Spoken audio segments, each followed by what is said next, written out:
ഇന്ന് സിമ്പിളായിട്ട് നമുക്കൊരു ബിസ്ക്കറ്റിൻ്റെ റെസിപ്പി നോക്കാം. 1/4 കപ്പ് അളവിൽ ബട്ടർ വേണം. ഇതൊരു ബൗളിലേക്ക് ചേർത്ത് കൊടുക്കാം. നമുക്കൊന്ന് ബീറ്റ് ചെയ്തെടുക്കാം. 1/2 കപ്പ് അളവിൽ പൊടിച്ച പഞ്ചസാര ചേർത്ത് കൊടുക്കാം. 1/2 ടീസ്പൂൺ ബേക്കിംഗ് പൗഡർ ചേർത്ത് കൊടുക്കാം. എല്ലാം കൂടി നല്ലപോലെ ബീറ്റ് ചെയ്തെടുക്കണേ. ഒരു നുള്ളു ഉപ്പ് ചേർത്ത് കൊടുക്കാം. ഒരു ഫ്ലേവറിന് വേണ്ടിയിട്ട് 1 ടീസ്പൂൺ വാനില എസൻസ് ചെയ്യാം.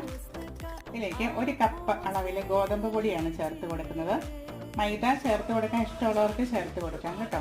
നല്ലപോലെ ഇളക്കിയെടുക്കാം. കൈകൊണ്ട് തന്നെ നമുക്ക് നല്ലപോലെ മിക്സ് ചെയ്തെടുക്കുന്നതാണ്. ഇതിലേക്ക് അല്പമായിട്ട് പാൽ ഒഴിച്ചു കൊടുത്തിട്ട് നമുക്കിതൊരു ഡോ ആക്കി എടുക്കണം. ഒത്തിരി വെള്ളം കൂടി പോകരുതേ, കുറേശ്ശേ ഒഴിച്ചു കൊടുക്കാവുള്ളൂ. ഈ ഒരു പരുവത്തിൽ കിട്ടിയിട്ടുണ്ട്.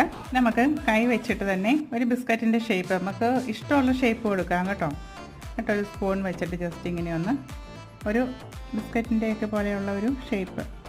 ഈ ഒരു 10 മിനിറ്റ് പ്രീ ഹീറ്റ് ചെയ്ത ഓവനിലേക്ക് 15 തൊട്ട് 20 മിനിറ്റ് വരെ വെച്ചൊന്ന് ബേക്ക് ചെയ്തെടുക്കുക. കുട്ടികൾക്ക് നല്ല ഇഷ്ടമാവും. ട്രൈ ചെയ്ത് നോക്കാം.